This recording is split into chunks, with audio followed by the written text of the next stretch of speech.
The Johnson Wax Program with Fibber, McGee, and Molly.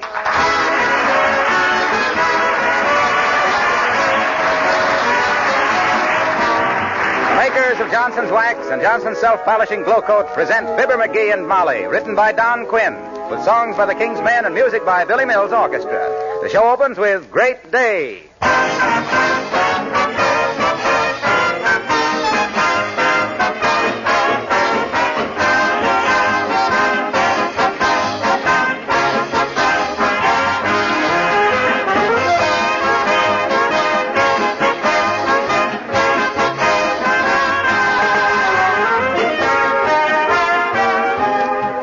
It's human nature to put things off. But what about that job of cleaning and polishing your car? Have you bought your can of Johnson's Car New yet? Have you had the thrill of seeing a new car pop right up before your eyes as if you had rubbed Aladdin's lamp? Maybe that sounds a little exaggerated, but I know you're going in for a surprise the first time you use Car New. It's so easy to use, for one thing, because it cleans and polishes in one application, does two jobs at the same time. Car New is a liquid. You massage it gently over the finish, and when it dries to a powder, you wipe it off. And there stands your car with its almost forgotten showroom shine. Now, if you want to protect that shine for a longer time and save on your car washings, you add a coat of wax. But first, do that double job of cleaning and polishing with Johnson's Car New, spelled C-A-R-N-U. It's the easy, labor-saving way to keep up the finish of your car.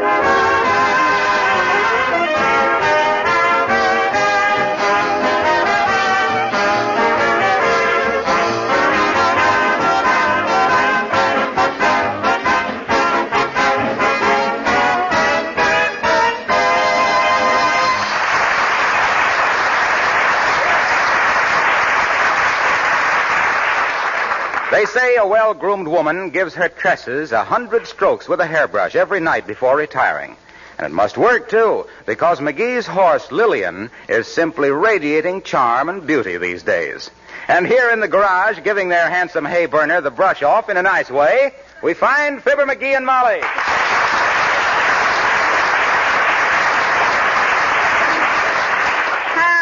My, doesn't her coat shine beautifully, McGee? It oughta. I got a Charlie horse in my arm from currying her.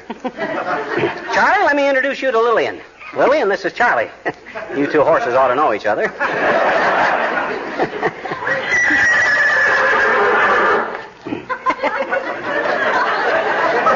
Gotta watch that, Lillian. You almost missed your cue.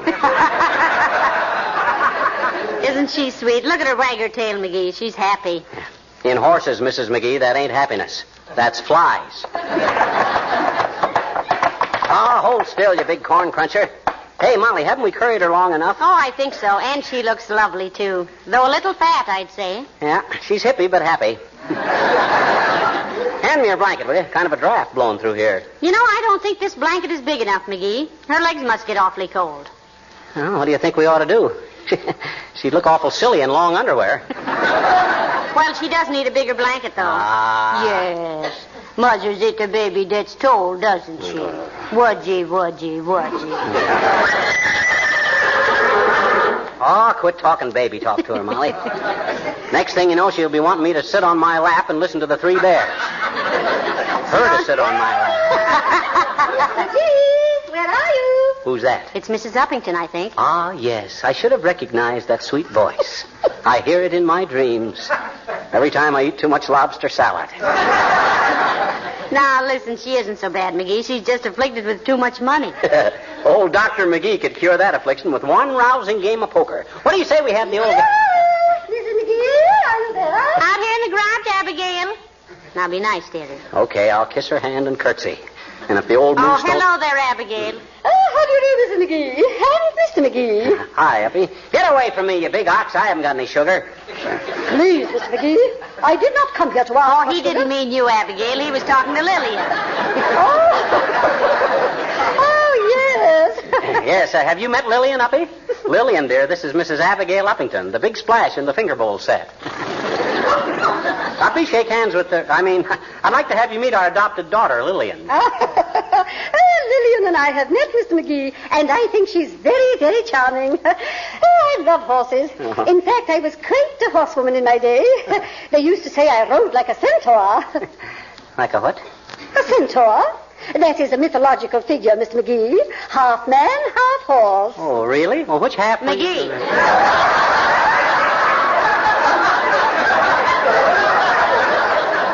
Now, look, Abigail, won't you come in the house and have a cup of tea? Oh, thank you, no, my dear. I just stopped by to ask you a favor on behalf of the Wistful Vista Reclamation Committee, of which I am chairwoman. Uppy, you're such a confirmed chairwoman, it's a wonder you weren't born with 4 legs. Oh, thank you, Mr. McGee. What is the Reclamation Committee, Abigail, and what are they going to wreck?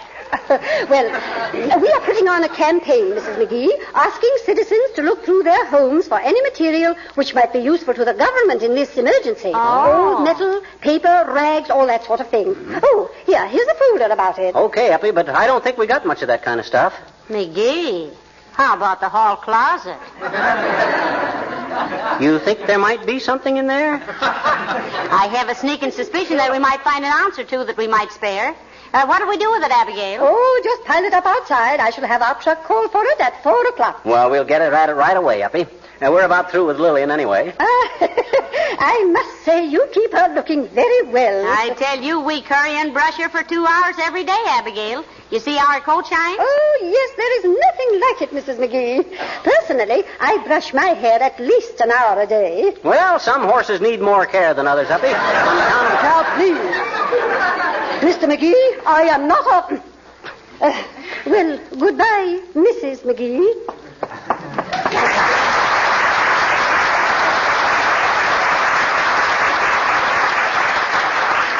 Did I say something wrong? Oh, no, you just called her horse is all.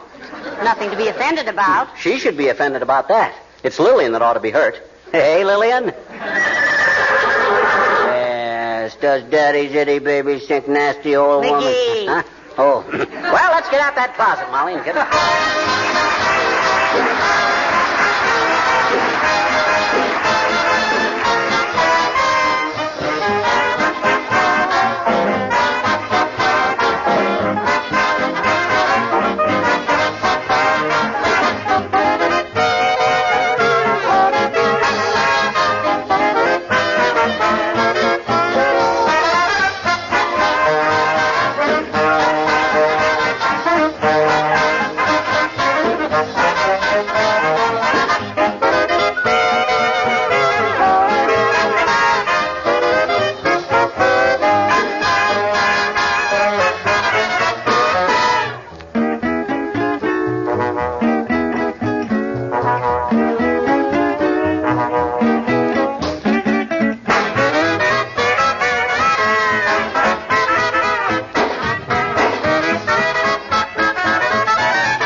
Interesting government folder Abigail gave us, McGee. Yeah? Listen, it says, in our attics, cellars, backyards, and basements are waste materials that can help make ships, tanks, guns, and ammunition.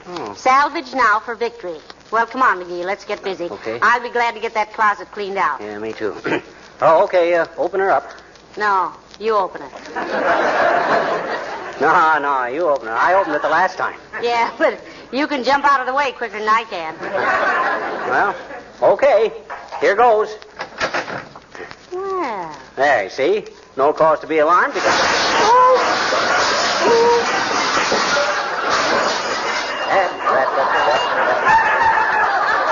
out that closet right now. Just look at that, will you? Well, there ought to be plenty of stuff in here for the government, Molly. Yes, sir. Yep. Oh, there's an old aluminum coffee pot. We can give that to the government. No, but that's what I use for camping trips. Well, tap a tree and drink maple syrup. This goes to Uncle Sam. Aluminum is a very important thing. Yes, it is. Now, let's see. Better make 3 piles of this stuff we're saving for the government. Rubber in one, metal in another, and paper... Hey, look. What? Here's my old ukulele. Say, I never knew you had a ukulele. Oh, sure you did. Remember before we were married how we used to sit in the swing out in our front lawn and I'd play the uke and sing to you? Stuff like Red Wing and Pretty Baby and There's Egypt in Your Dreamy Eyes.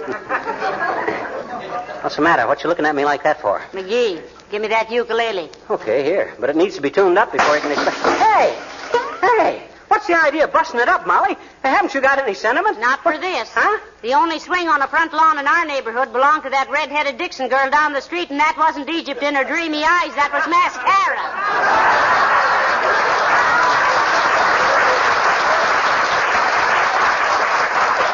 The hussy.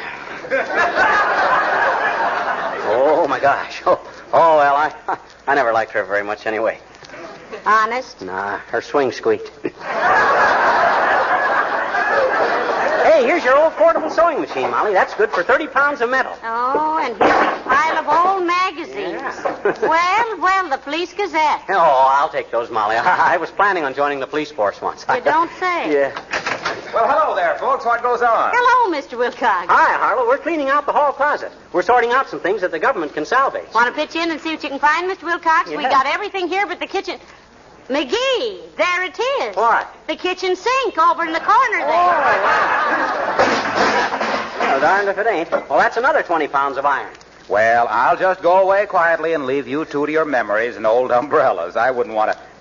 Oh, look at this. What are you mooning over that for? It's just an old tin can. Yes, but an old tin can of what? What? Johnson's self-polishing glow coat. But it's empty. That's what I love about it. This empty can means that Molly has been spared hours and hours of housework. It means that her kitchen linoleum has been tenderly cared for, that its beauty and luster have been preserved. Yes, but that empty can must have been around for years and years. Swell. The longer you've been using it, the better I like it. It just goes to show that once a housewife has tried Johnson's Glow Coat, she keeps on. Because it's so easy to use, saves so much time and effort, conserves your energy and your property. Hand me my hat, Molly. Where you going, dearie? No place. I just want to take it off to Mr. Wilcox. There's a guy who can really dramatize a tin can. Break his commercial little heart over a pile of junk. Boy, what a performance he could put on at the city dump. You think not? You think not? Meet me there tomorrow at 2:30.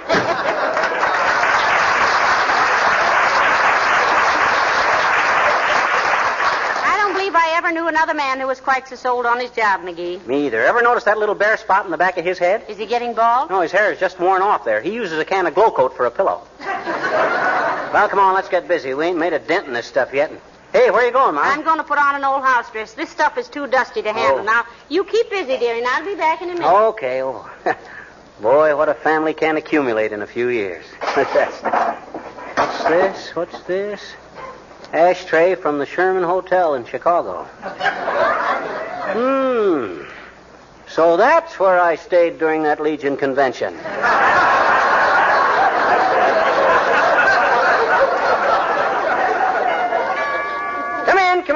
Come in. Hi, mister. Huh? Oh, hi, little girl. Now, come back later now. I'm busy. What you doing, I'm cleaning out the closet, sis, and at the same time seeing what I can dig up that might be useful to Uncle Sam. Oh. Hey, is Uncle Sam really our uncle, mister? Is he? Sis? He really is, sis. And nobody ever had a better uncle. Like most relatives, he annoys us now and then, and we squawk and complain, but don't mean anything. When we get in a jam, he's always in there to back us up, and when he gets in a mess, we rally around. He's the only rich uncle in the world that his whole family hopes he'll live forever. Now get out of the way, sis. I'm busy. I want to get back. Oh, looky, mister. Look what I found. Ice skates. Where? Oh, them. Mm-hmm. Yeah. Those used to be my ice skates, sis. Can I have them, mister? Can I play some? Sis, you'd be welcome to them, except for 3 reasons. They won't fit you, and they're so rusty they ain't good for skating anymore. And in the third place, Uncle Sam needs them more than you do. I'm sorry. Okay, mister. There's another reason, too. What's that? I says, what's that? What's what? What's the 4th reason you don't want these skates? That's it. I don't want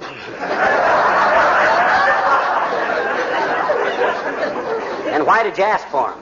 Just to see if you'd give them to me. I'd rather wait and have a good pair anyway. What do you mean, a good pair? These were the most expensive skates I ever won, selling Larkin products door to door. Well, I bet you they can't be much good, I bet you.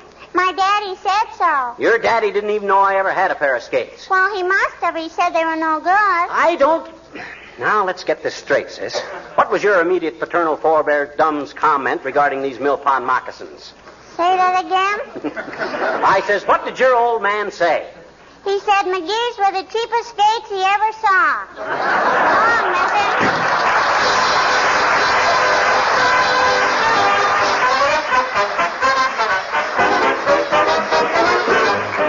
The King's Men and the Village Blacksmith. The village smithy stands by the tree. The smith, a mighty man, now is he. He's busy as a big bumblebee, reshoeing horses for society. He swings and sings as the horses pass.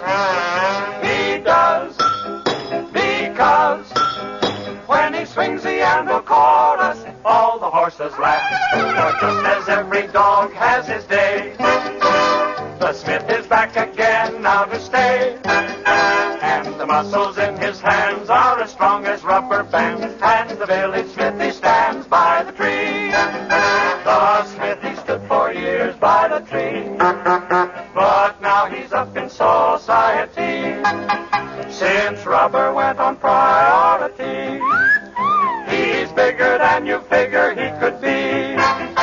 He heaves, then leaves all the horses flat. He goes to shows. He's the life of every party.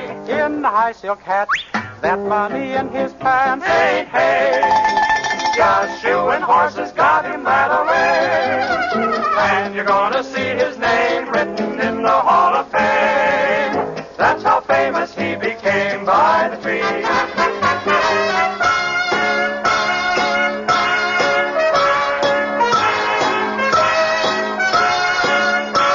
Don't recognize his friends anymore. Cause he's sprucer than he used to be before. And he's climbed, as you can guess, up the ladder of success. But he keeps the same address.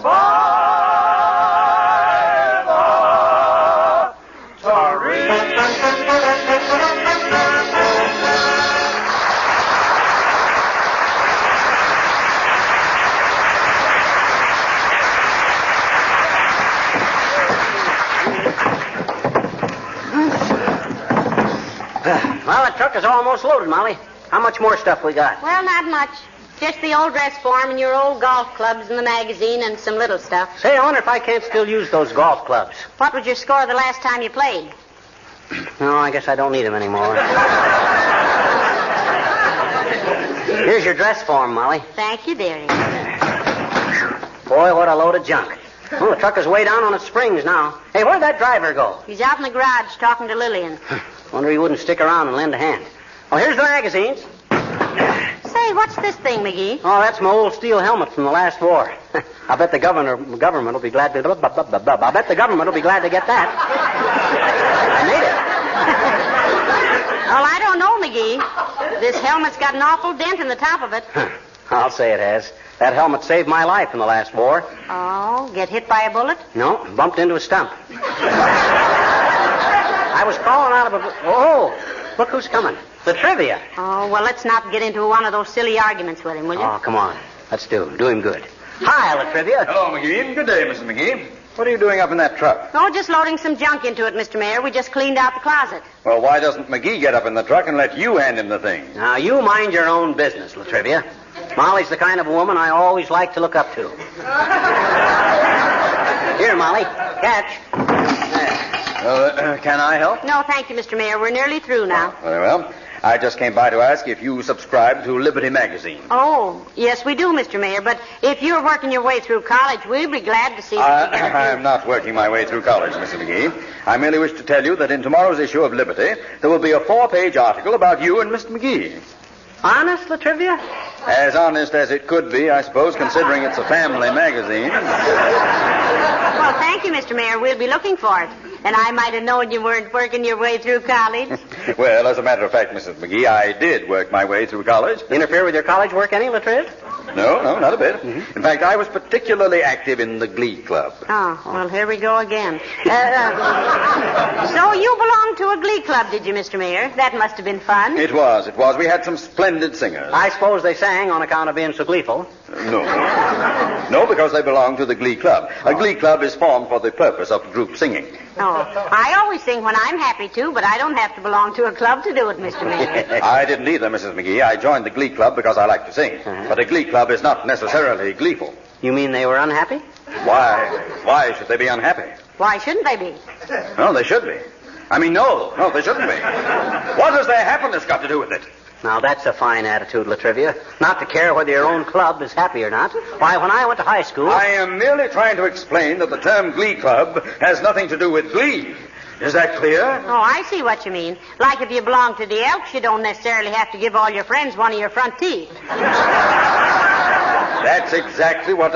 No. What I'm trying to say is that a college glee club is formed of people who like to sing. Oh, certainly. You see, Molly, if you ain't full of glee, they won't take you in because... Whether or not you're full of glee doesn't matter. All that matters is whether or not you can sing. Well, it's the same thing. You can't sing unless you're gleeful. Well, how about Lawrence Tippett, Molly? He has to sing at concerts whether he's gleeful or not. Yeah, but how much does he get? Oh, up in the thousands, I guess. And he's unhappy about that? I didn't say he was unhappy. But you said distinctly that Mr. Tippett wasn't happy when he sang, and I only But you said he had to be gleeful. No, McGee, I merely said that Well, I'll just leave you two good people to argue it out by yourselves. And don't forget the Liberty article.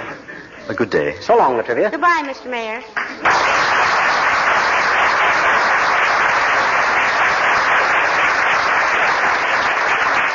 Now, look here, McGee. You're unhappy at receiving thousands of dollars of performance. I never said no such a thing. You did, too. You did. No, I says that the... Yeah, you... Hey, what are we arguing about? Latrivia's gone. What? Oh, heavenly days. Caught on our own hook. Well, let's get the rest of this stuff loaded, McGee. Okay.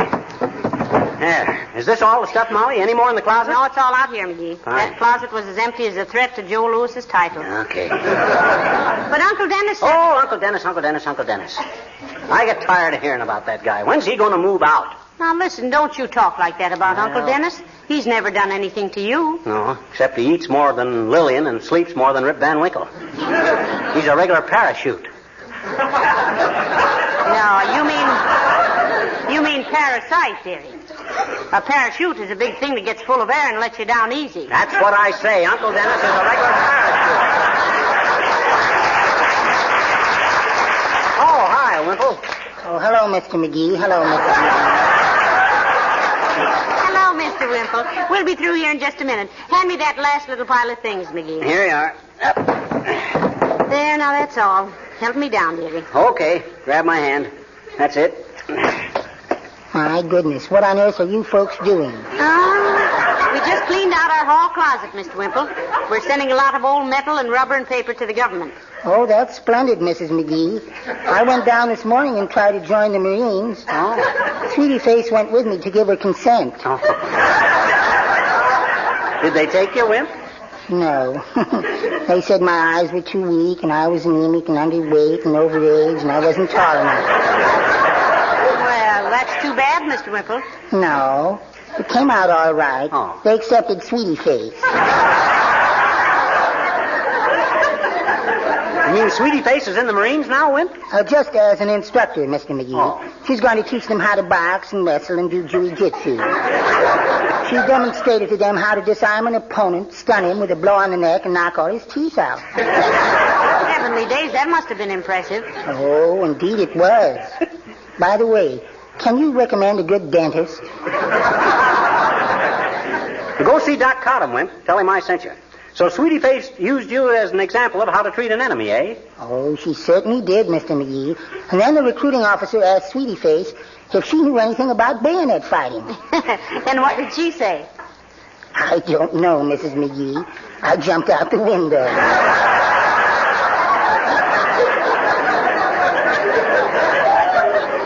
No, but look at me, standing here gossiping when you're so busy. Now we're all finished, Wimp. Come on in and take a look at the closet now. It's a sight for sore housekeepers. We'll show you the closet, and then maybe Molly will make us a cup of coffee. Certainly, boys. But, McGee, I was telling you that Uncle Dennis... Oh, skip Uncle Dennis. Come on in, Wimp. Yeah. My, this is such a peaceful house. I wish I lived here. Or someplace. Oh. Well, now, listen, any time you want to come for a couple of weeks to heal up, Mr. Wimple, we'll be glad to have you. Sure we will. Here, take a look at this closet, Wimp. I'm proud of this. But, McGee, I told you... I want Wimple to see the closet. Now, look, Wimp.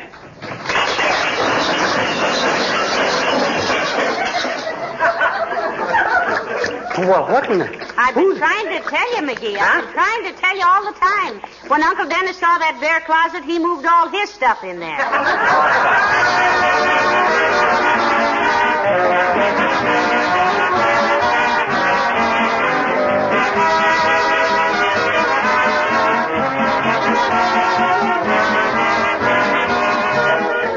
Well, we haven't all got hall closets like the McGees, but if you're looking for ways in which you can do something right now that will help your country, listen carefully. You can turn this spring house cleaning into direct aid for all-out production by very carefully salvaging from your attic and basement all discarded articles made with rubber or metal, as well as old rags and scrap paper. Rubber and scrap metal are most important. 29 pounds of old rubber will make a life raft for a Navy plane. 12 pounds of scrap metal is half the steel needed for a small machine gun. That's important, isn't it? Sort out all discarded tools, old tire chains, batteries, pieces of pipe, anything made of metal that you can't use. Sort out old rubber tires, torn boots or overshoes, hot water bottles, bath mats. Sort out old clothing, rags of all kinds, waste paper and cartons. Send them to your local junk collector or give them to a charitable organization that's collecting such material. Remember, rubber and scrap metal are most important right now. Your government is asking your help. Make this spring house cleaning your special contribution to victory.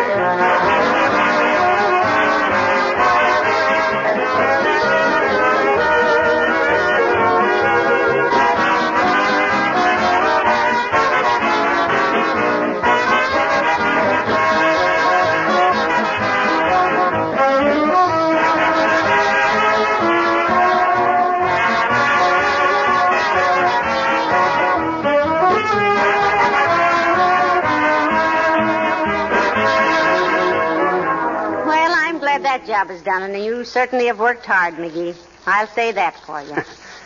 I'll say that for me, too. You look tired, dearie. Yeah. Say, why don't you go down to the Elks Gymnasium and get yourself a massage? Oh, I can't, Molly. The masseur joined the Army.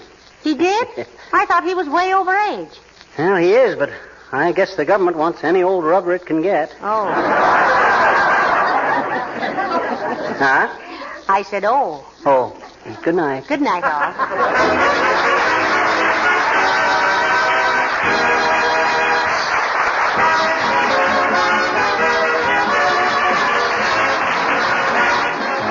This is Harlow Wilcox, speaking for the makers of Johnson Wax Finishes for Home and Industry, inviting you to be with us again next Tuesday night. Good night. This program has come to you from Hollywood. This is the National Broadcasting Company.